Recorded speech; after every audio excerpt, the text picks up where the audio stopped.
Hey, welcome back. It's Jason Walter here. I'm seeing a lot of videos on YouTube with people making predictions that there's going to be a housing market crash at the end of this year. However, the truth is it's very hard to predict the housing market and make bold claims like these. For example, in March and April last year, a lot of people were saying that the real estate market was going to implode, right? But look at what actually happened last year. And the truth is, home prices reached record highs. Some of you have been commenting on the channel saying that you were given bad advice to sell your house early on during this pandemic. So you sold your house and now home prices are up $30,000 to $50,000 and now you are priced out. This is the problem with predicting housing market crashes, because if you speculate, you could be wrong. So in today's video, let's have a closer look into all these things we're hearing from real estate fortune tellers about why our housing market crash is coming. I'm going to break this down for you so you can make a more informed decision about whether or not you should buy, sell, or just simply stay put. Okay, let's first talk about mortgage loan forbearance, because this is probably the most common thing that I'm hearing about why people think there's a housing crash coming. All right, I think many of you know that the CARES Act that was passed in late March last year allowed people to enter into a forbearance plan, which basically means you don't have to pay your mortgage for up to 18 months now. I've read the actual text of the bill of the CARES Act several times. And so for people who are saying that a housing crash is going to occur because of forbearance exits, I would urge them to read the actual text of the bill. This is because you do not have to provide any proof that you are actually having a financial hardship. They don't ask for pay stubs or a letter from your employer saying that you're unemployed. There's nothing involved whatsoever. It's just simply your attestation that you are having a financial hardship. Therefore, it's very hard to say how many people that are currently in forbearance, how many of those people actually need it. In other words, it's very easy to enter into a forbearance plan for up to 18 months. So if a person says that 50% of all the forbearances out there are going to become foreclosures, we simply do not know if that's true or not. I would ask those people making those claims, how many of the 2.5 million in forbearance are in forbearance because they actually need it? And the answer is we do not know how many people are in forbearance who actually need the assistance. My point here regarding forbearances is that you simply cannot pick a number out of thin air, 50%, and say that those people are going to get foreclosed on. We simply do not know that information. In addition, for the homeowners who have a federally backed mortgage, which is about 70% of all homeowners, there are options after their forbearance plan is over to pay back all their missed payments. In addition, loan servicers for non-federally backed mortgages are also working with their homeowners as well. I have a friend who actually entered into a 12-month forbearance plan, even though they did not have a federally backed mortgage. Additionally, there's a lot of people making claims that people who are exiting their forbearance plans are going to crash the real estate market.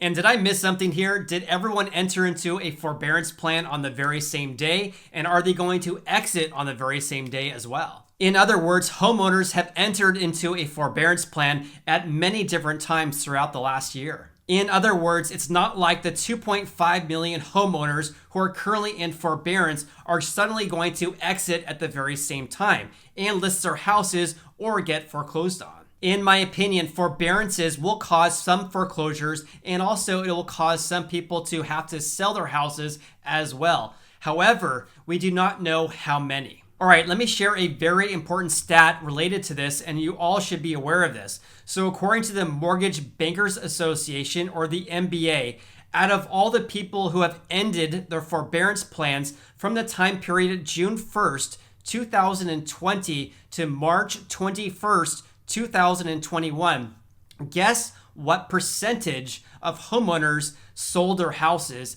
once they exited their forbearance plan? And the answer is only 7.6% of those people exiting the forbearance refied or sold their houses. And this is a very important stat because this is about 2 million people who have ended their forbearance plans. So what we're seeing so far is that a very small percentage of people are selling their houses when they exit their forbearance plan. In fact, over 50% have continued to make their monthly mortgage payments even though they didn't have to, or they deferred their missed mortgage payments into their loan balance, meaning doing a payment deferral. And for the payment deferral, all the missed mortgage payments are just added to the loan balance, and those are paid off when the homeowner sells or refinances their mortgage. Another point I want to make is that many homeowners who entered into forbearance a year ago have more equity in their houses now due to rising home prices. Depending on where you live, home prices have increased 8 to 20% and sometimes more. In California, for example, guess how much home prices have increased from February 2020 to February 2021? The answer is that the median home price in California increased by 20.6% during that time period. And if you live in Napa, it's 41%. Santa Barbara, 52%. San Francisco, 11%. Los Angeles is 14%. And in Sacramento, where I live, home prices have increased by 16%. In fact, every single county in California that the California Association of Realtors tracks had an increase in home prices year over year in February. In fact, as you can see, most of the counties in California increased by more than 10%, with many experiencing home prices increase by more than 15%. This is not just California because on average, home prices have increased greatly across the nation. Overall, the median price in the US increased by almost 16% from 1 year ago. All right, so why does this matter? The answer is when people end their forbearances, their home is likely worth a lot more than when they started their forbearance plan. This will allow most homeowners the ability to sell their houses if they need to. Otherwise, if the homeowner decides not to sell their houses, then they can do a payment plan, a loan deferral, or a loan modification to pay back all those missed payments over time. If you have a federally backed mortgage, you are not required to make a one-time lump sum payment. All right, here's another reason why some people believe a housing crash is coming. And this is because once the foreclosure moratorium is over, some people believe that houses will flood the market, causing the housing market to crash. There's a couple of points I want to make regarding this. Number one, when will the foreclosure moratorium actually end? It's currently set to expire after June 30th this year. However, it was already extended several times this year already, and this is after all the extensions we had last year. For example, so far this year, for loans backed by Fannie Mae or Freddie Mac, which represents about 70% of all the loans out there, the foreclosure moratorium was supposed to expire on December 31st, 2020. But on December 2nd, it was extended until January 31st, 2021. But then on January 19th, it was extended until the end of February.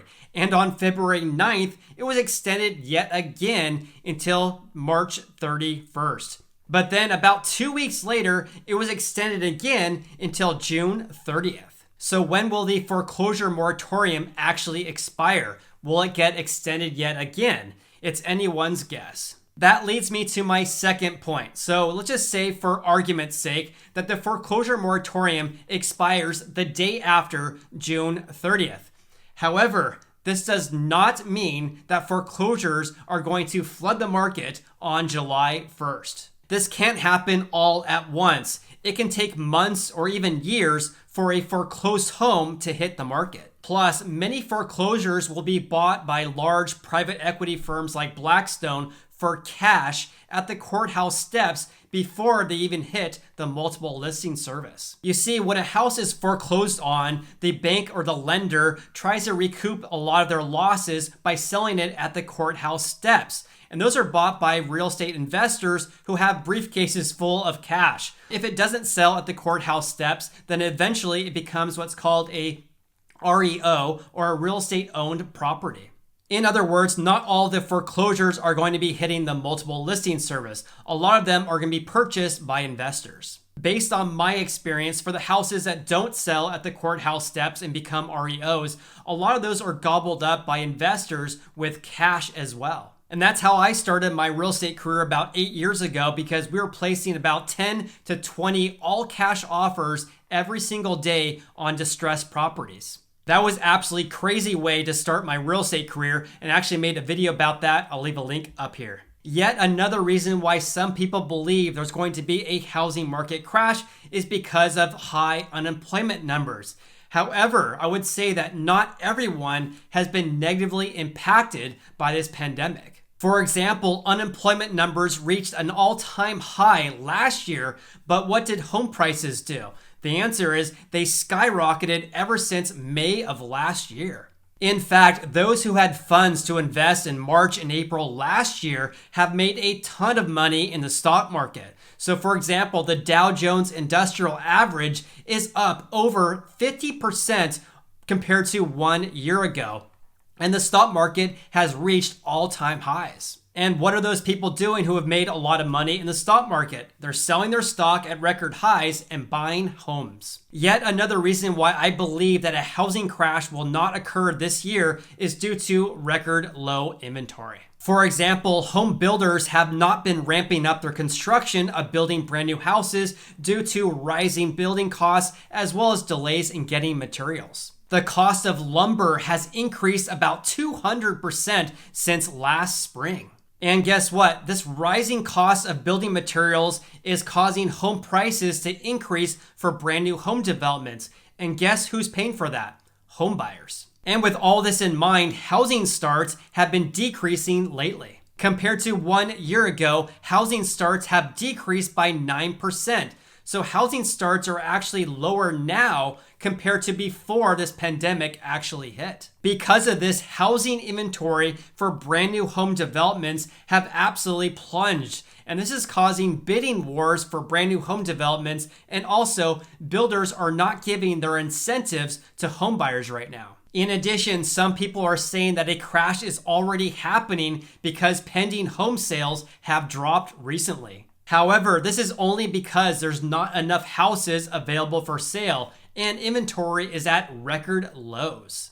There's a backlog of home buyers looking to buy a house right now, but with the lack of housing inventory and stiff competition, this is causing sales to decrease. And some of you have been commenting on my channel saying that you are getting frustrated right now because you're placing 5 to 10 plus offers on houses, but you keep on getting rejected and outbid by other home buyers. Therefore, it's very frustrating for home buyers right now, and I definitely feel your pain. However, home prices cannot increase indefinitely. Affordability is becoming more and more of an issue as home prices continue to increase, and it will get worse for current home buyers if interest rates rise. In my opinion, what we're seeing right now is definitely not sustainable. It's not normal for home prices to increase by 20% in 1 year, right? So at some point, there's going to be a housing market correction, but it's anyone's guess when that will happen.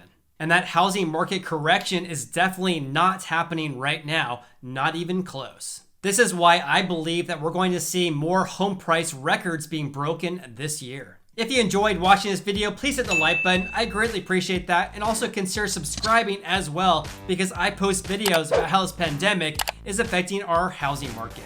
You also can follow me on Instagram. I'm Sacramento Realtor. Hope you have an awesome day and look forward to seeing you on the next video.